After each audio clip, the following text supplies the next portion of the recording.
الحمد لله الذي هدانا للإيمان والإسلام والصلاة والسلام على نبيه الذي استنقذنا من عبادة الأصنام والأوثان وعلى آله وأصحابه الوجباء البررة الكرام أما بعد فأعوذ بالله من الشيطان الرجيم بسم الله الرحمن الرحيم ما كان محمد أبا أحد من رجالكم ولكن رسول الله وخاتم النبيين وقال الله تعالى في القرآن المجيد والفرقان الحميد في مقام آخر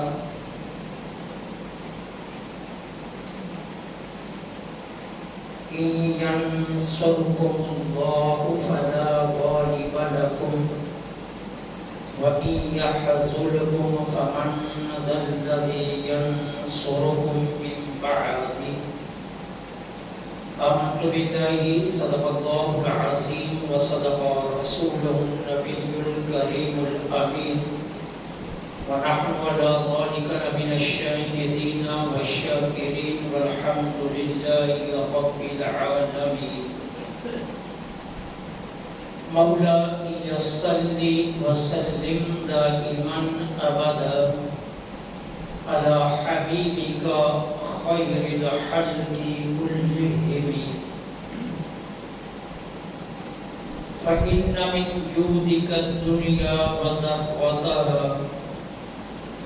ومن علومك علم اللوح والقلم مولاي صل وسلم دائما ابدا على حبيبك خير الخلق كلهم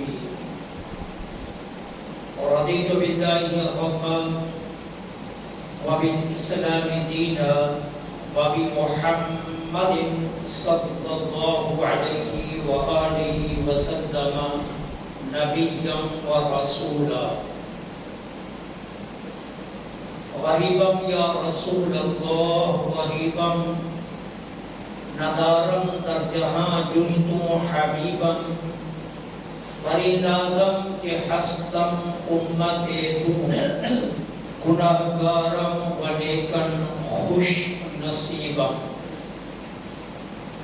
تمام تعریفیں اللہ رب العالمین جل سبحانہ وتعالی کے لیے خاص ہیں جو ہم سب کا مالک بھی ہے اور ہمارا خالق بھی. کائنات ارض و سما کے ہر ذرے کے بدلے میں تا قیام قیامت اربوں خربوں کے حساب سے آقائے نامدار مدنی تاجدار فخر دو عالم امام الانبیاء خاتم المرسلین سرکار مدینہ راحت قلب و سینہ صلی اللہ علیہ وآلہ وسلم کی ذات پاک پر درود و سلام کہ جن کے صدقے میں اللہ جل سبحانہ وتعالی نے ہمیں ان گنت نعمتوں سے مالا مال فرمائے. معزز اور محترم سامعین،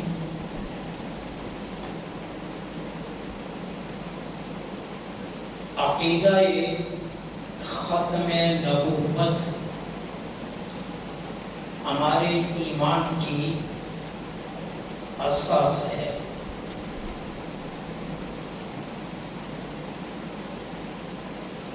عقیدہ ختم نبوت میں کمزوری کا پایا جانا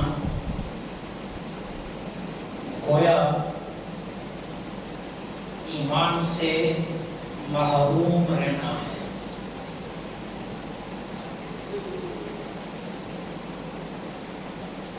عقیدہ ختم نبوت میں جو بنیادی اصول یاد رکھنے والا ہے وہ یہ ہے کہ ہمارے آقا کریم علیہ الصلوۃ والتسلیم کو اللہ نے آخری نبی بنا کر بھیجا. آپ کے بعد کوئی نبی، چاہے وہ ذلی ہے، چاہے وہ بروزی ہے، چاہے وہ تشریح ہے، کسی بھی صورت میں آپ کے بعد کوئی اور نبی نہیں ہو سکتا.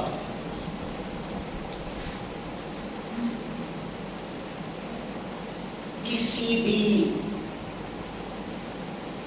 شکل میں اگر کوئی نبوت کا داعی ہے تو وہ زندیق ہے، کافر ہے اور مرتد ہے. اس عقیدے میں ایک بال کے برابر بھی کمزوری پورے ایمان کی اساس کو ہلا کر رکھ دیتی ہے.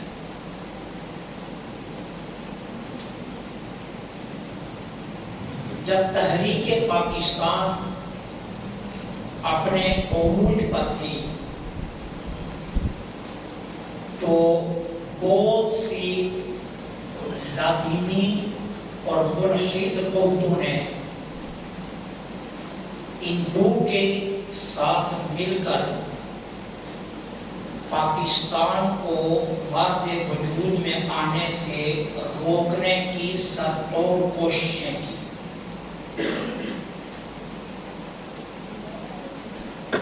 اور سازشوں کے تانے بانے انگریز سے بھی ملے اور قادیان سے بھی ملے.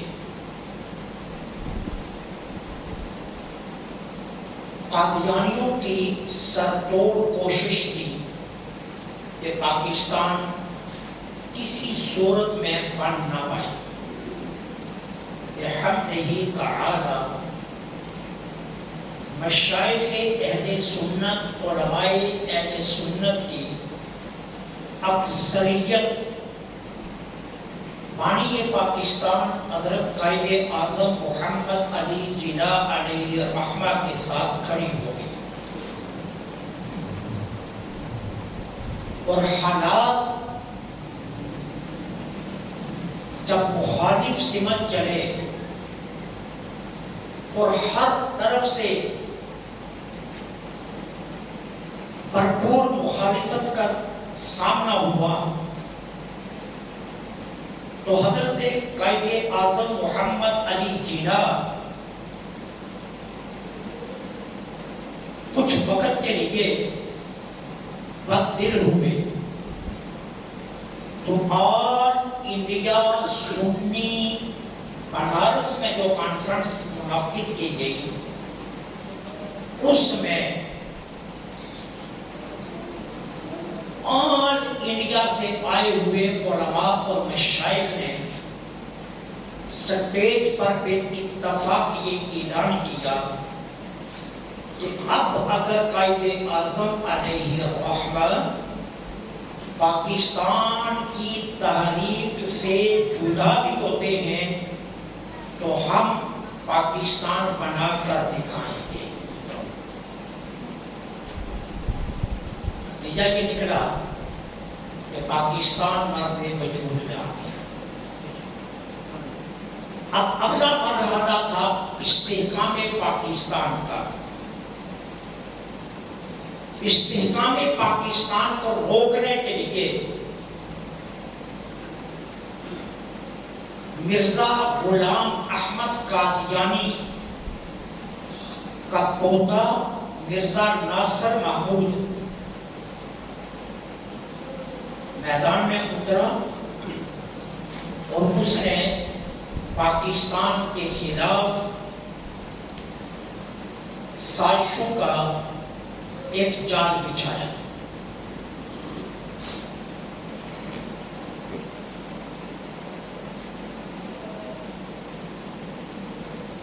اس کے مقابلے میں علماء کرام میدان میں آئے.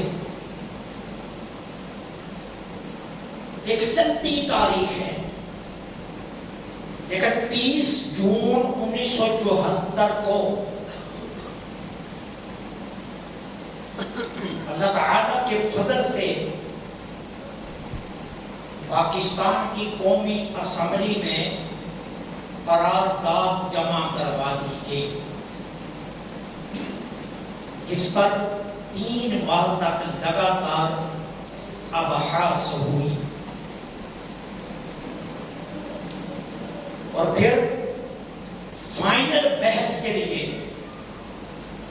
قائد ملت اسلامیہ امام الشاہ احمد نورانی رحمت اللہ علیہ کو اسمبلی میں خطاب کی دعوت دی گئی، جبکہ مرزا ناصر معمون کو بھی اسمبلی کے فلور پر بلایا گیا. امام شاہ احمد نورانی رحمت اللہ علیہ نے عقیدہ ختم نبوت پر وہ مدلل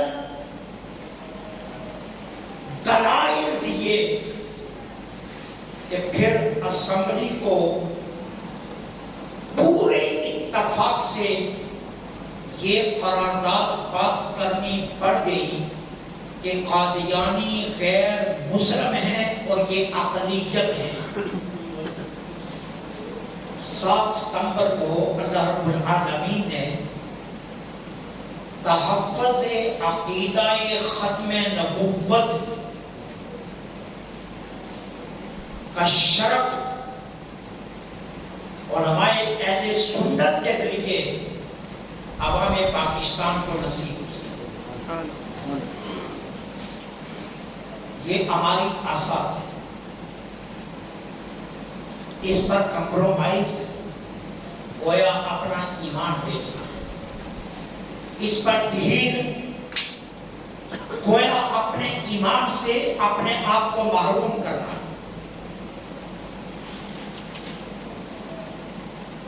عقیدہ ختم نبوت ایک مسلمانوں کا مسلمان عقیدہ ہے.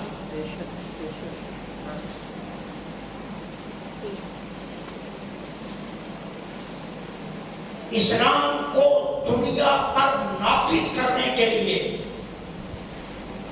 آقا کریم علیہ السلام نے جو غزوات لڑے، ان غزوات میں مسلمانوں اور غیر مسلموں کی تعداد ملائی جائے تو 1085 لوگ ہیں کہ جن میں صحابہ نے شہادت پائی اور کافر واصل جہنم ہو گئے. 1085 لوگ، اور تنہا ختم نبوت پر جو جنگ لڑی گئی اس میں 1400 صحابہ شہید. اس سے اندازہ کیجئے کہ ختم نبوت کتنا بڑا بنیادی عقیدہ.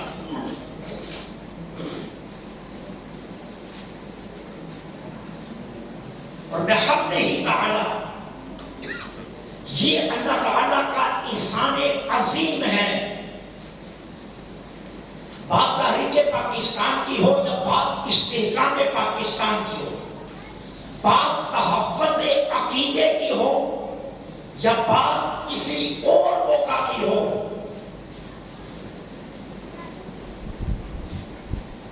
آپ کو سر فہرست وہی لوگ نظر آئیں گے جن کی ساری عمر آپ مخالفت کرتے ہیں.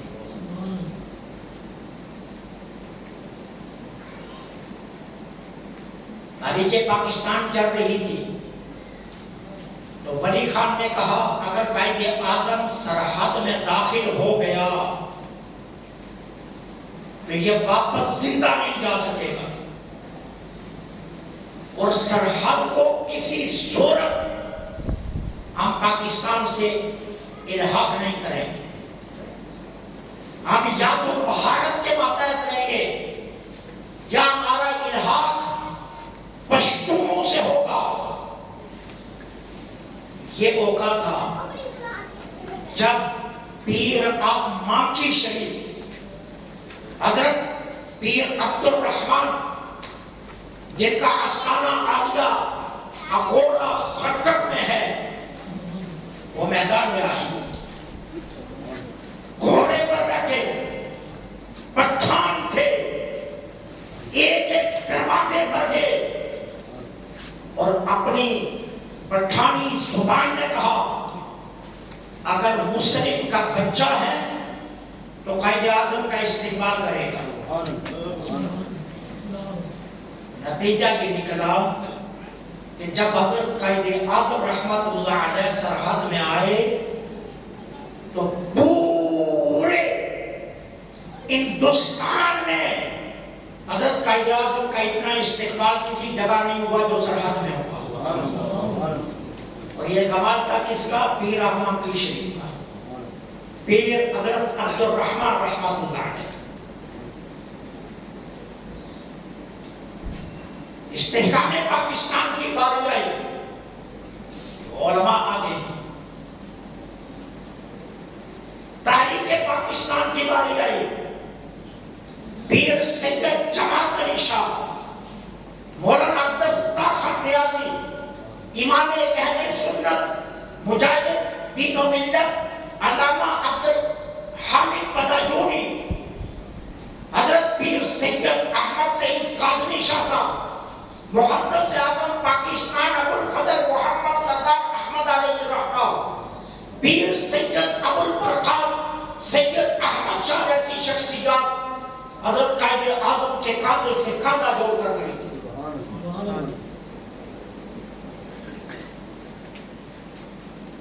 استحکام پاکستان کی باری آئی، عقیدہ ختم نبوت کے تحفظ کی باری آئی، 9 ستاروں کی شکل میں علماء کی 9 جماعتیں میدان میں تھی۔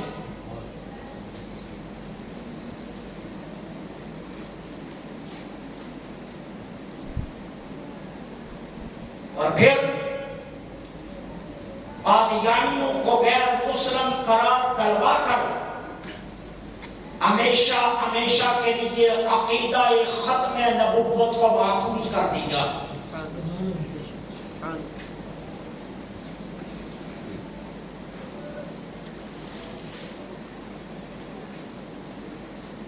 آج جب سرکار دو عالم صلی اللہ علیہ وسلم کی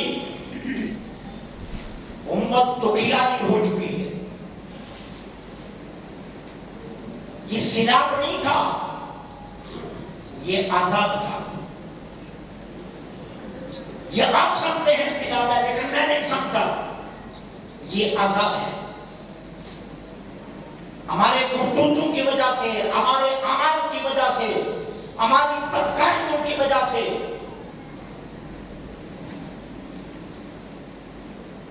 صحیح سیاستہ کے اندر یہ حدیث پاک موجود ہے، جب کسی قوم میں زنا عام ہو جائے، جب کسی قوم میں سود عام ہو جائے، جب کسی قوم میں جھوٹ عام ہو جائے، جب کسی قوم میں حقوق العباد کا تصور مٹ جائے تو اللہ ایسی قوموں پر عذاب بھیجتا ہے۔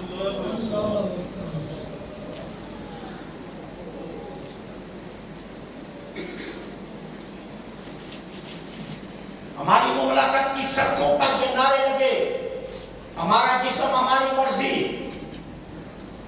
خواتین نے علن اعلان یہ اعلان کیا، کسی کو روکنے کی جرأت نہیں ہوئی۔ ٹیلی ویژن کی سکرین پر اس نعرے کے تحفظ کے لیے مباحثے کیے گئے اور خواتین نے علن اعلان یہ کہا کہ ہم نے جو نعرہ لگایا یہ درست ہے، میں اور آپ بے غیرت ہو سکتے ہیں، اللہ کی ذات بہت غیرت مند ہے۔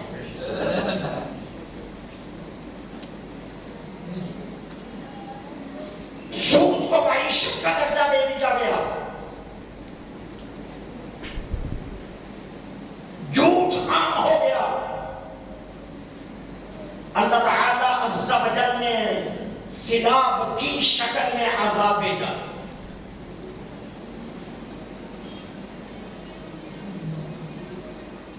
میدان میں سیلاب میں مانتا ہوں،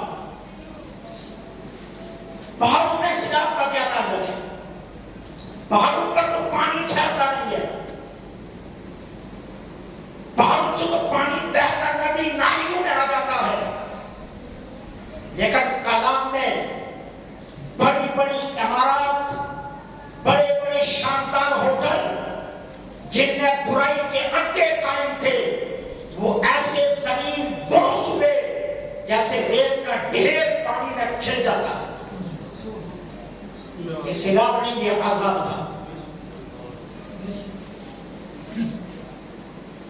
اچھا، پھر اس عذاب کے باوجود قوم نہیں سدھری۔ میں نے نہیں دیکھا مسجدوں کی صفیں بڑھ گئی ہوں، میں نے نہیں دیکھا کہ لوگ استغفار کرتے ہوں، میں نے نہیں دیکھا کسی کو گن گراتے ہوئے معافی مانگتے ہوئے، میں نے نہیں دیکھا کہ لوگ نماز کی طرف متوجہ ہوتے ہوں۔ نتیجہ کیا نکلا؟ ہمارے تاجروں نے اشیاء ذخیرہ کر لی، سبق سیکھنے کے بجائے راتوں رات امیر بننے کے حوث میں اشیاء کی قیمتیں آسمان تک لے گئے۔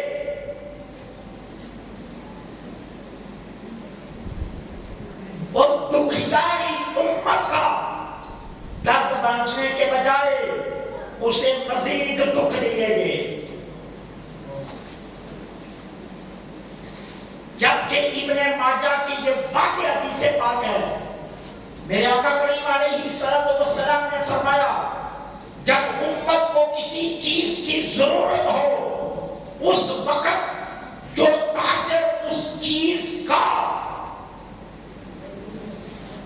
ریٹ کم کر کے چیز کو عام کرے گا، اللہ اس کے مال میں دگنی برکتیں دے گا، اور جو اس وقت ذخیرہ کرے گا اس پر اللہ رسول کی لعنت ہے۔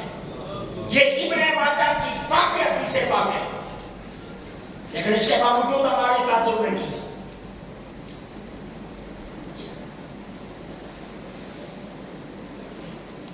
پھر دیکھیے، جن لوگوں کو آپ لیڈر بناتے ہیں، جن لوگوں کو آپ اپنا قائد تسلیم کرتے ہیں، جن لوگوں کے لیے آپ رات دن گلی کوچوں میں پھرتے ہیں، جن لوگوں کے لیے کئی ماہ آپ سڑکوں پر بیٹھتے ہیں، وہ نظر نہیں آئے۔ پاکستان بننے کی تاریخ چلی، علماء آگے تھے، استحکام پاکستان کی تاریخ چلی، علماء آگے تھے، تحفظ عقیدہ ختم نبوت کی بات چلی، علماء آگے تھے۔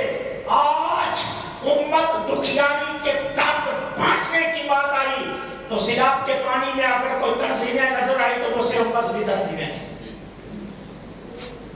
جن کو آپ برا کہتے ہیں، جن سے آپ تعلق رکھنا پسند نہیں کرتے، جن کو آپ کہتے ہیں کہ ان لوگوں کو دنیا کا پتہ نہیں ہے، آج پانی میں وہی تحریک لبیک نظر آ رہی ہے، وہی جماعت اسلامی نظر آ رہی ہے، وہی دعوت اسلامی نظر آ رہی ہے، وہاں پر ہی الخدمت فاؤنڈیشن نظر آ رہی ہے، وہاں پر ہی مذہبی قائدین نظر آ رہے ہیں۔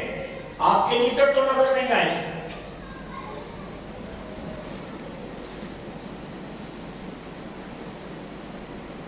کینبرا سیشن کے لیے تو ضرور نظر آئے، لیکن اخلاص کے ساتھ اپنے ورکروں کے ساتھ شبانہ روز محنت کرتے ہوئے جو نظر آ رہے ہیں وہ علماء ہیں۔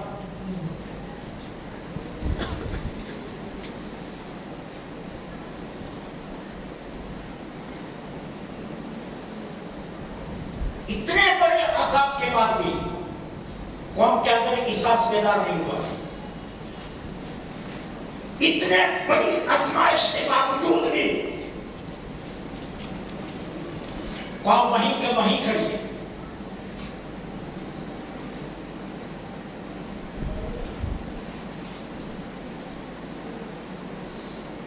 کیا آپ نے دیکھا نہیں کیسے پانی کے ساتھ پتھر آ رہے تھے، پہاڑوں سے پتھر آ رہے تھے؟ اور آپ کو تاریخ یاد نہیں، جب قوم لوط کو اللہ نے تباہ کیا تھا تو قوم لوط پر آسمان سے پتھر بھی برسے تھے پانی بھی برسا تھا.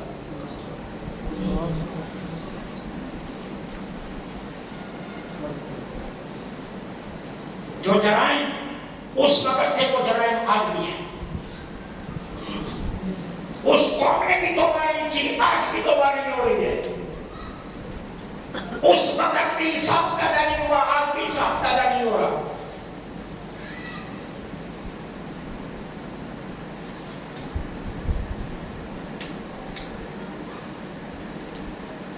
جن جن دکھوں کی بات آپ سے کریں,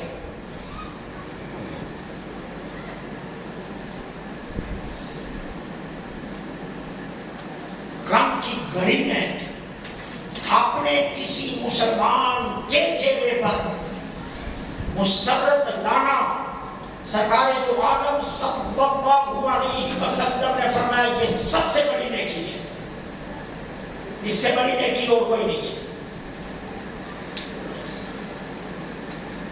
اور میرے آقا کا فرمان ہے کہ جو دنیا میں کسی مسلمان کا ایک دکھ کم کرتا ہے, اللہ میدان معاشر میں اس کے دکھوں کو کم کر دے گا. اور جو دنیا میں کسی مسلمان کی حاجت روائی کے لیے لگا رہتا ہے, اللہ اس کی حاجات بے مانگے پوری کرتا ہے.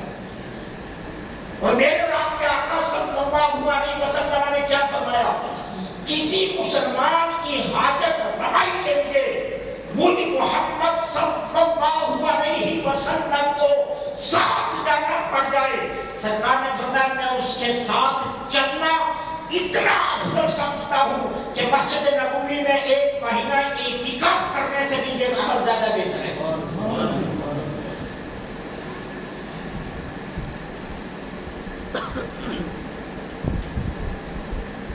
صاحبان سربت نے کیا کیا, میں سبھی کی بات نہیں کرتا, الا ماشاءاللہ جن کو اللہ نے توفیق دی وہ دل کھول کر مدد کر رہے ہیں, لیکن ابھی تو بہت سے ہیں جنہوں نے اپنی تجربوں کا رخ بھی نہیں کیا.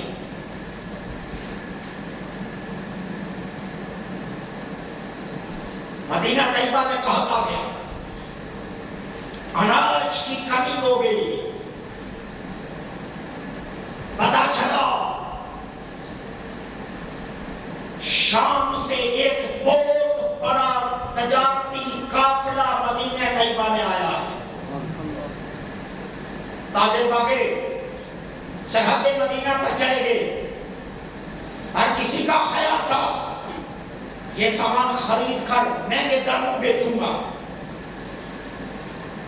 بہت لگنے شروع ہوئے, لیکن سب سے پہلے وہ سارے کا سارا سامان حضرت عثمان بن عفان رضی اللہ تعالیٰ عنہ نے خرید لیا.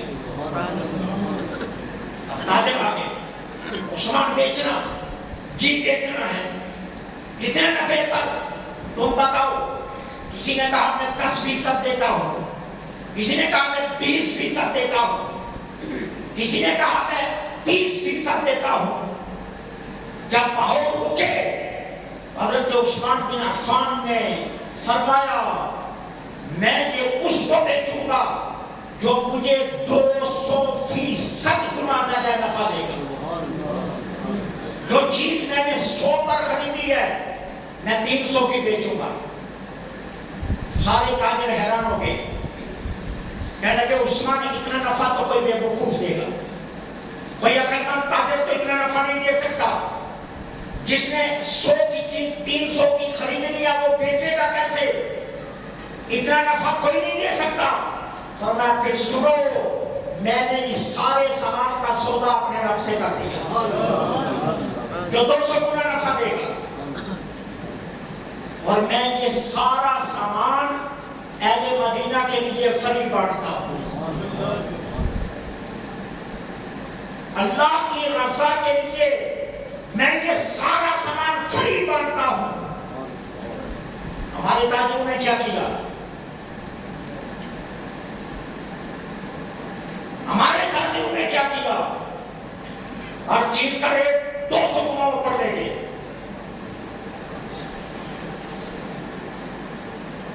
جس چیز کے متعلق پتا چلا یہ سیلاب زدگان کی کام آ سکتی ہے، راتوں رات اس کا ریٹ بڑھا دیا گیا، مانے ریٹ لیے گئے۔ اس کے بعد بھی ہم دعا کرتے ہیں یا اللہ رحم فرما۔ جواب کیا آتا ہے؟ ارحموا علی الارض یرحمکم اللہ فی السماء۔ جب ہم کہتے ہیں اللہ رحم کر، تو اللہ جواب دیتا ہے تم زمین والوں پر رحم کرو، میں آسمان والا تم پر رحم کروں۔ جب تم زمین والوں پر رحم نہیں کرتے، پھر آسمان والے سے توقع کیوں رکھتے وہ تم پر رحم کریں گے؟ سیدنا حضرت ابو ہریرہ رضی اللہ تعالیٰ عنہ فرماتے ہیں میرے اور آپ کے آقا جانے جانا صلی اللہ علیہ وسلم نے فرمایا انفقوا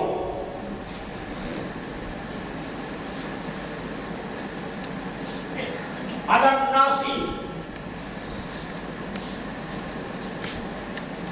انفق۔ اللہ فرماتا ہے تم لوگوں پر خرچ کرو، میں تم پر خرچ کروں۔ تم لوگوں پر خرچ کرو، میں تم پر خرچ کروں گا۔ حضرت حسان بن سعد رضی اللہ تعالیٰ عنہ فرماتے ہیں حضور کی بارگاہ میں تھا، ایک شخص حضور کی بارگاہ میں حاضر ہوا، اس نے اپنے من میں سوچا میں امارت میں، میں بہادری میں، میں شجاعت میں، میں دولت میں غریب صحابہ سے آگے نکل گیا، میرے پاس دولت بھی ہے، میں صحابی بھی ہوں، میرے پاس بہادری بھی ہے، دلیری بھی ہے، میں ان غریبوں سے آگے نکل گیا۔ سرکار علیہ الصلوۃ والسلام اس کے دل کے ارادوں سے مطلع ہو گئے۔ میرے آقا نے فرمایا ہل تنصرون وترزقون الا بضعفائکم۔ سوچنے والے کیا تجھے پتہ نہیں ہے اللہ امیروں کو روزی غریبوں کے صدقے دیتا ہے؟ یہ امیر سمجھتے ہیں پتہ نہیں ہماری عمارت کی وجہ سے امیری آ گئی، میرے سود کا ریٹ چڑھ گیا اس لیے میں امیر ہو گیا، میرا برانڈ بکنے لگا میں اس لیے امیر ہو گیا،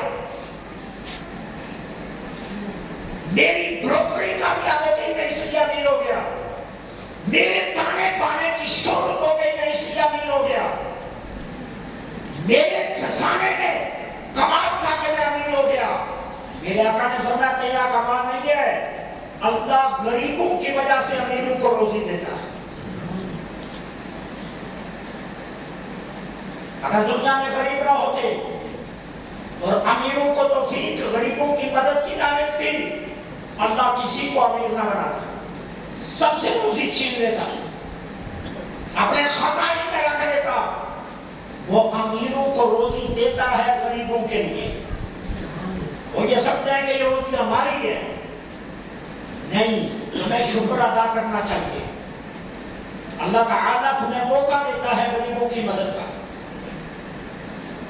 حضور کی امت اس وقت دکھیا نہیں ہے، سیلاب زدگان اس وقت پریشان حال ہیں، وہ اس وقت بے آسرا ہیں، وہ تمام مذہبی تنظیمیں اور ان کے اراکین جو اس وقت میدان عمل میں ہیں، وہ تاریخ لبیک ہے، وہ دعوت اسلامی ہے، وہ خدمت فاؤنڈیشن ہے، وہ ادارت المصطفیٰ ہے، وہ مصطفیٰ ویلفیئر سوسائٹی ہے، جو آپ کو میدان میں نظر آ رہے ہیں، آپ کا حق بنتا ہے آپ ان تنظیمات کے ساتھ بھرپور تعامل کریں، احساس پیدا کرو اپنے، خدمت انسانیت کا جذبہ پیدا کرو اپنے اندر، اور ساری عمر آپ جن علماء کی مخالفت کرتے ہو وہی علماء آپ کے کام آ رہے ہیں۔ اگر علماء میدان میں نہ آتے ختم نبوت کا عقیدہ نہیں بچنا تھا، آخری دن تک بٹو مرحوم کہتے رہے میں اس قرارداد کی حمایت نہیں کروں گا، امام شاہ نورانی ان کے ڈر گئے اور جا کر کہا اگر اس قرارداد کی مخالفت کی تو ہم علماء اپنے سٹیجوں پر اعلان کریں گے کہ بٹو مسلمان نہیں رہا۔ اگلے دن 7 ستمبر کو جب اسمبلی میں قرارداد لائی گئی تو سب سے پہلے فلور پر بٹو نے کھڑے ہو کر کہا میں قرارداد کی حمایت کرتا ہوں۔ مولانا نورانی ساری زندگی یہ کہتے تھے کہ شاید بٹو نہ بخشا جاتا لیکن حضور کی ختم نبوت کے قرارداد کی حمایت کر کے اپنی آخرت سنوار گئے۔ عقیدہ ختم نبوت اساس ہے، اس کا تحفظ علماء نے کیا ہے۔ استحکام پاکستان کی تحریک میں علماء ہیں۔ پاکستان پر جب مشکل وقت آیا علماء میدان میں ہیں، اور آج سراج زدگان کے موقع پر سب سے آگے آپ کو علماء نظر آ رہے ہیں۔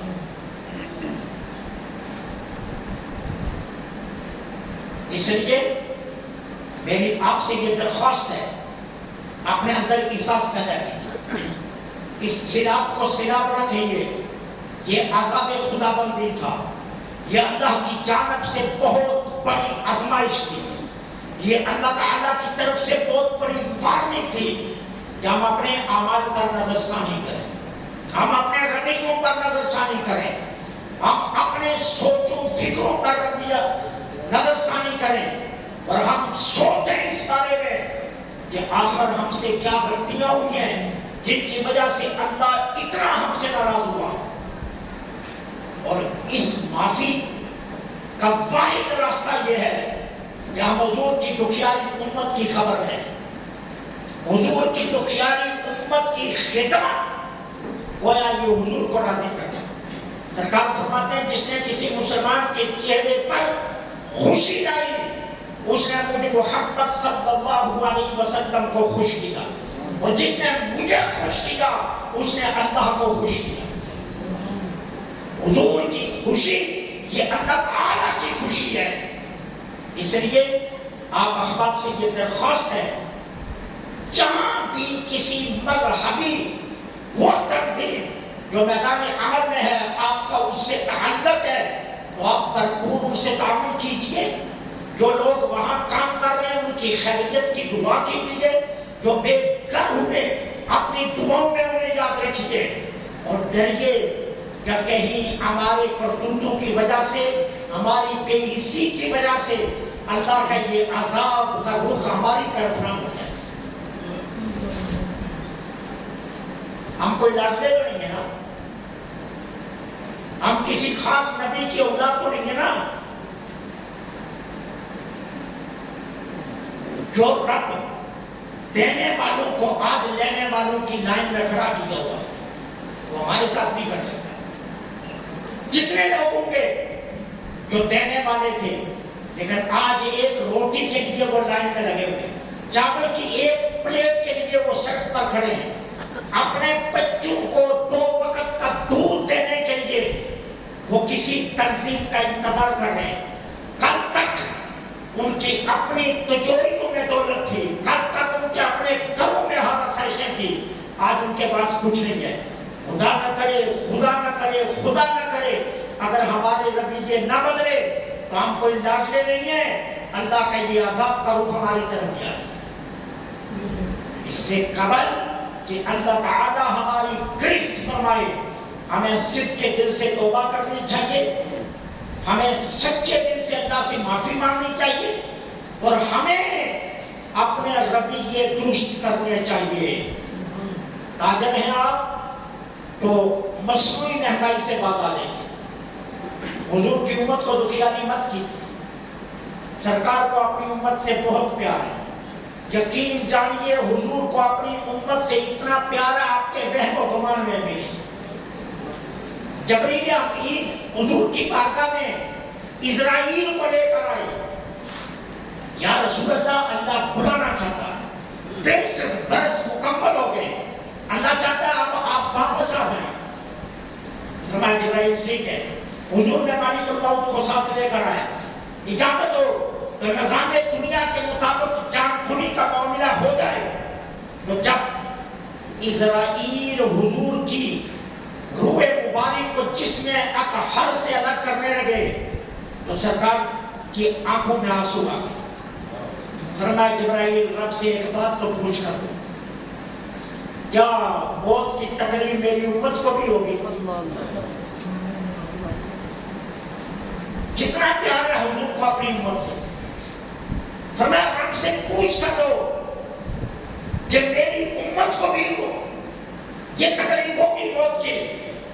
جبرائیل امین کے اللہ کی بارگاہ میں عرض کیا, حضور یہ عرض کرتے ہیں, اللہ نے فرمایا جا کر میرے محبوب کو کہہ دو جو آپ کا امتی سچا بنے گا ہم اسے یہ تکلیف نہیں دیں گے, ہم اسے یہ تکلیف. اتنا پیار ہے حضور کو. جس بیٹے کے لیے آپ سب کچھ کرتے ہیں نا وہ نہیں آئے گا, جس اولاد کے لیے سب کچھ کرتے ہیں وہ نہیں آئے گا. جس کو آپ 8-10 کروڑ کی کوٹھی بنا کر دیتے ہیں, خدا کی قسم اس بچے کو بھی کہا جائے نا تیرا باپ آج پہلی رات قبر میں اکیلا ہے, ساتھ چلا جائے, صبح واپس نکالیں گے تجھے, تو وہ بھی کہے گا پاگلوں یہ پاگلوں والی باتیں مت کرو. ٹھیک ہے, لیکن میرے نبی نے فرمایا وہ جہاں سارے چھوڑ جائیں گے میں قبر میں آؤں. اتنا پیار ہے حضور کو اپنی امت سے. میں آؤں گا, میں آؤں گا. بات یہ نہیں ہے صرف ان کے آنے کی, ان کے آنے کی بات نہیں ہے. پہچان نصیب ہو گئی تو نتیجہ کیا نکلے گا؟ حضرت عائشہ فرماتی ہیں میں اندھیری رات میں کپڑے سلائی کر رہی تھی, میری سوئی گر گئی, میں ٹوٹنے لگی, حضور آ گئے, عائشہ اندھیرے میں کیا ڈھونڈ رہی ہو؟ حضور سوئی ڈھونڈ رہی. سرکار نے تبسم فرمایا کہ یہ اندھیرے میں سوئی ڈھونڈ رہی ہے, اندھیرے میں سوئی مل سکتی ہے؟ حضرت عائشہ فرماتی ہیں خدا کی قسم میرا حجرہ اتنا روشن ہوا, اتنا روشن ہوا, اتنا روشن ہوا کہ سوئی کیا میرے کمرے میں اگر کوئی کیڑی تھی تو وہ بھی مجھے نظر آ گئی, کوئی چیٹی تھی تو وہ بھی مجھے نظر آ گئی. اگر عمل اچھے کرتے ہیں, آج حضور کی دکھیاری امت سے پیار کیا, آج کسی سیاہ والے کے چہرے پر آپ کے بسکٹوں سے, آپ کے دودھ سے, آپ کی دیے ہوئے لباس سے, آپ کے کمبل سے ایک مسکراہٹ آ گئی. اگر مدینے والے نے قبر میں آ کر مسکرا دیا تو قبر کتنی روشن ہو. اگر وہی تبسم حضور کے چہرے پر آ گیا کہ یہ میری دکھیاری امت کو مسکرا کر آیا ہے تو دیکھیے قبر کتنی روشن ہو. آج صرف یہ نہیں ہے, وہ آئیں گے, ان کے آنے سے جو قبر میں باہر آئیں گی بات تو اس کی ہے. اس لیے احساس کیجئے, اپنے رویے بدلیے, اللہ تعالیٰ سے ڈریے اس وقت سے کہ جس طرح آج وہ ہمارے بھائی مشکلات میں پھنسے, خدا نہ کرے ان مشکلات کا ہمیں سامنا کرنا پڑے. جو تنظیمات کام کر رہی ہیں ان سے بھرپور تعاون کیجئے, ان کے ساتھ مل کر دکھیاری امت کو اس سٹیج پر واپس لانے کی کوشش کیجئے جہاں وہ سینا سے پہلے تھے. وہ آپ کے بھائی ہیں, آپ کے ساتھی ہیں, کلمہ گو مسلمان ہیں. ان کا ایک دکھ کم کرنا اللہ قیامت کے دن آپ کے پتہ نہیں کتنے دکھ کم کر دیں. یہ میرے نبی کا فرمان ہے. ایک دکھ آج اگر آپ ان کا کم کریں گے کل آپ کے ہزاروں دکھ جو ہے نا وہ کم ہو جائیں گے. آپ کی مسجد کے انجمن کی طرف سے بھی ہم نے کیمپ لگایا ہوا ہے باہر. آپ اگر اس کیمپ میں دینا چاہتے ہیں تو یہاں بھی آپ دیں, جہاں کہیں دینا چاہتے ہیں. سوال یہ نہیں ہے, دینا ہے بس, آپ کا نام آنا چاہیے دینے والوں میں. وہ ایک تبسم آپ کی زندگی کا رخ بدل دے جو حضور کے چہرہ انور پر آئے گا. اللہ مجھے آپ کو